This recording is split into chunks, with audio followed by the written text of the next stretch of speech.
and I'm a senior fellow at the Africa Center at the Atlantic Council. And it's my pleasure to be speaking today to Vibhuti Jain, who is the Regional Director for Africa at the Development Finance Corporation, or the DFC.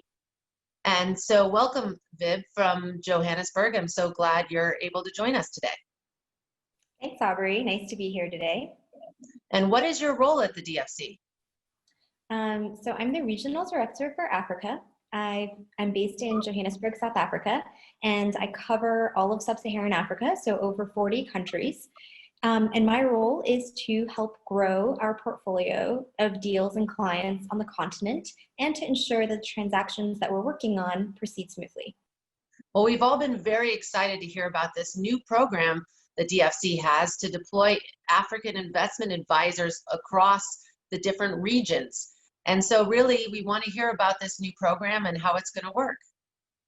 Great. Yes, we're very excited. This is a first-time thing for DFC as a new agency, and it's even different than what we did as OPIC. So essentially, the Africa Investment Advisors Program is DFC's new team of 6 professionals based on the continent, so 6 in addition to myself, who are serving as our front lines for deal support, sourcing new transactions, and increasing awareness on the ground among our stakeholders, both public and private sector, about the new agency. We're really excited about it because the team we've hired is just phenomenal. They all come with great experience on working on the continent with tremendous networks, and they've structured transactions in frontier markets before. We believe this will lead to more deals, new clients, and greater development impact. And where will they be based? So we have 6 advisors. We have 1 advisor for Francophone West Africa based in Dakar. We have an advisor for Anglophone West Africa based in Lagos. We have 2 advisors in Joburg here with me, 1 covering Southern Africa and 1 covering Lusophone Africa and Pan-Africa. And then we have a Horn of Africa advisor in Addis and an East Africa advisor in Nairobi. And you said it's different than what's been done in the past. Everyone knows that the DFC kind of replaced OPIC, the Overseas Private Investment Corporation. And why is this new and different, and why now? That's a great question. So this is new and different in part because as a new agency with new authorities that allow us to do deals with a broader range of counterparties that give us a focus on lower income economies, and with double the capital exposure limits and new financing tools, we have tremendous capacity to engage with different entities than we had in the past. And we want to take advantage of that and continue to deliver development impacts across the continent. We want to partner with new types of organizations, and we want to further U.S. foreign policy interests more deliberately as DFC.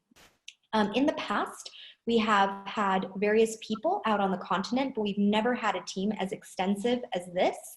And I think given all of the new opportunities we have as DFC, this team will really allow us to seize upon those. And I look forward to telling you about this a few months from now when we see DFC's portfolio grow.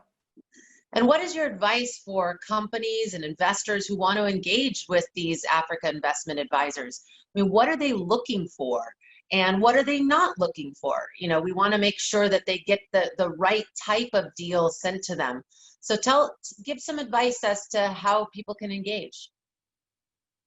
So broadly speaking, the investment advisors are looking for deals across all sectors. We do have a focus on critical infrastructure, including ICT, healthcare, food security and agriculture, and financial services, but we are open across a multitude of sectors. The investment advisors are looking for solid private sector transactions that involve committed counterparties with a business plan looking for long-term funding. And delivering development impact in their line of business. And I think, broadly speaking, we are open to engaging however we can, and we're looking to say yes rather than no. So come to us if you have an opportunity, and we will do our best to advise if we might be able to participate. And do the opportunities have to be American? Do they have to be American companies or investors? What about all of the Africans who will be watching this video? That's a great question. So actually, one of our authorities when we changed from OPIC and became DFC is that we have a more flexible US Nexus policy. We no longer have a hard and fast black and white rule around US shareholding. We now take a broader and more expansive view of supporting US foreign policy. So we can support African businesses involving foreign shareholders, as long as those businesses are delivering development impact, as long as they're aligned with broader US foreign policy objectives like Prosper Africa or Connect Africa, we would be delighted to take a look. Great, and where, if people want to go to find more information, where can they go and look? So dfc.gov is always a great place. We've got our eligibility criteria up there. We note which countries we're open in. You can also check out where we've done deals in the past. We have a DFC portfolio app that you can download on your iPhone or Android device that shows you all the active deals we've done by country. And for more information, they can also email africa@dfc.gov. And if we were to talk a year from now, and hopefully in person when I can eventually travel to South Africa again, what would success look like of this program? I think broadly speaking, success looks like we are doing more deals on the continent. We are working with new types of counterparties.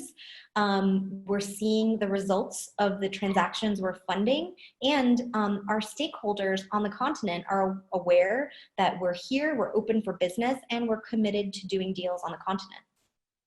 Well, thanks so much, Viv, for telling us about this new program today. I'm sure this is going to generate a lot of interest, and you guys will be very busy. Thank you so much. Thank you.